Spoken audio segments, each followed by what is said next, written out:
In today's note, we're going to be looking at the principles of data collection. So we're going to be looking at different sampling techniques.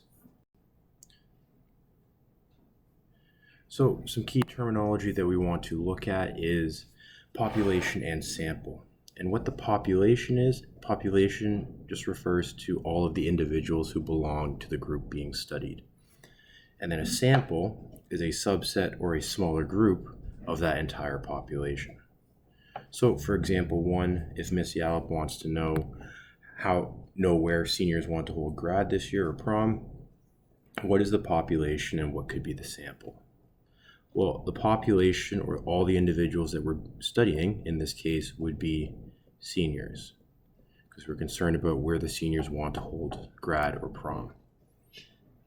Our sample, because we're not dealing with the entire population in this, but our sample would be either like our grad or prom committee,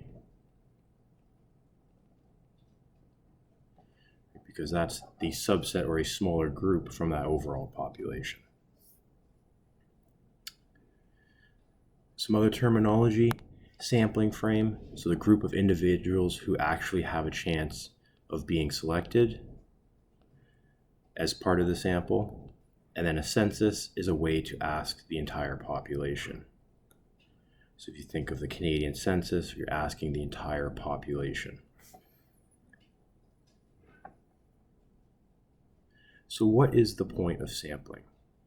Well, the point of sampling is to use a smaller subset of the population. The population is a large group depending on what you're looking at, so it can be time consuming or costly to ask every single individual. And we want to use a smaller group or a sample of this population that gives us a result that is reflective of the entire population. So that result that we get from our sampling, whatever we're studying, should reflect the entire population. Which technique or which type of sampling we use depends on the time, cost, and convenience. So again, depending on the researcher, depending on what our means or limits are, that's going to determine our type of sampling. And you can combine sampling techniques.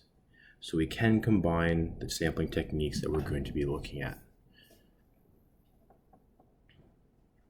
If you want to apply what you found in a sample to a population, so whatever information you find or inference you make, if you want to apply that to the overall population, you must make sure that your sample accurately represents the population.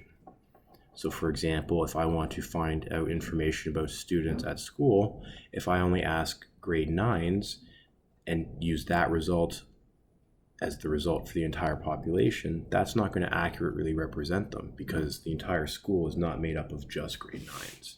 I would need to take students from each grade in order to accurately represent the population.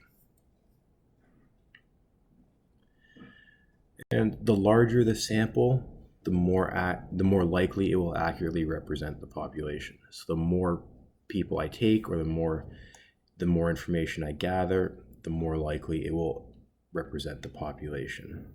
So sample size increases, the stability of the estimate increases. Basically just saying the more people I look at, the more data I collect, the more reasonable or the more confident I am in my answers. So in a class, we would have gone through our Skittle demonstration, so we will skip through that. Basically, what we arrive at is that the larger the sample, the more likely it will accurately represent the population. From there, we're looking at different types of sampling. So the target population or a census is an example of sampling where, in the Skittles case, we would pour all the Skittles out of the bag and record how many of each color there are. So, and we talked about this before, but this is basically referring to the entire population. The census is where we gather information from the entire population. So where the sample and the population are the same. For random sampling, we are picking, in this case, 25 Skittles at random and record how many of each color you get. So I'm just picking a random number and randomly picking my items and just recording that.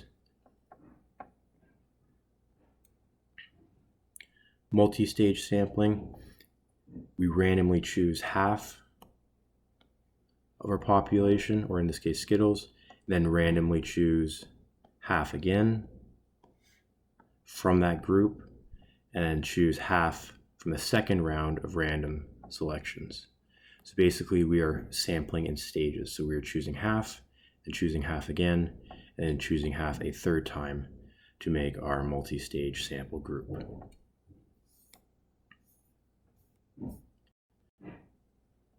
Systematic or systemic sampling, here is where we're choosing every third when they're placed in a line.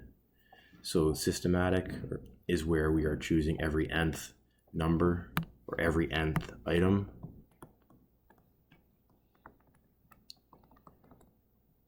As it makes it random and it makes it unbiased because we're not having no say in how they're picked. Just whatever order they're in, whatever we pick every third or every fourth or every fifth.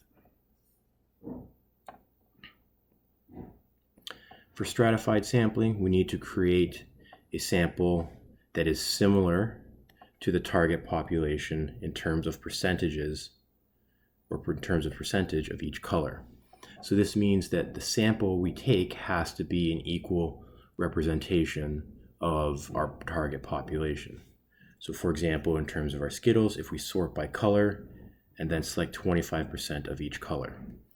So we are breaking it up into groups and selecting a certain percentage of each group, which means that if you have more of one color, you would have more of those colors represented.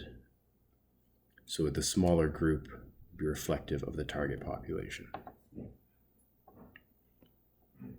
Cluster sampling is similar in that you're breaking it up into groups. So in this case, you would break it up by color, but here you would pick two of your groups. So cluster sampling is where you break it up into groups and choose all of an entire group. Stratified, the one we just looked at, was similar because we broke it up into groups, but then we took a percentage from each group. In cluster, you're taking all of each group, or all of certain groups. Voluntary sampling. Voluntary sampling is in the name. Basically, voluntary sampling is where your participants or your selections are voluntary. So that means people come to you, or you, they basically volunteer to be selected. And then if you can't get the 25 in this case that you're looking for, you just run your experiment with as many as you can. So basically, whoever volunteers is your sample. You have no say in who volunteers or how many, just whatever shows up or whatever gets selected is your sample. Convenience sampling, again, in the wording, convenience means easy. So convenience sampling, if we're looking for 25 participants, we just pick the ones that are closest to us. Basically, it's your easiest options. So whatever samples or whatever individuals are closest to us are easy to get, that's what we're going with.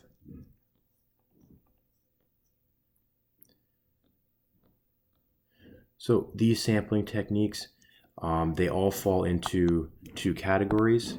Either they are random techniques, which means the sampling is random, or they are non-random techniques. In random sampling, all members of the population have an equal chance of being selected for a sample. And in non-random, that is obviously not the case. So that means some members have a better chance of being selected over others. So again, the key thing from this note is just being able to understand there are different types of sampling that need to take place in order to sample a population. These techniques can be combined, and then those techniques are broken into two categories, either random or non-random.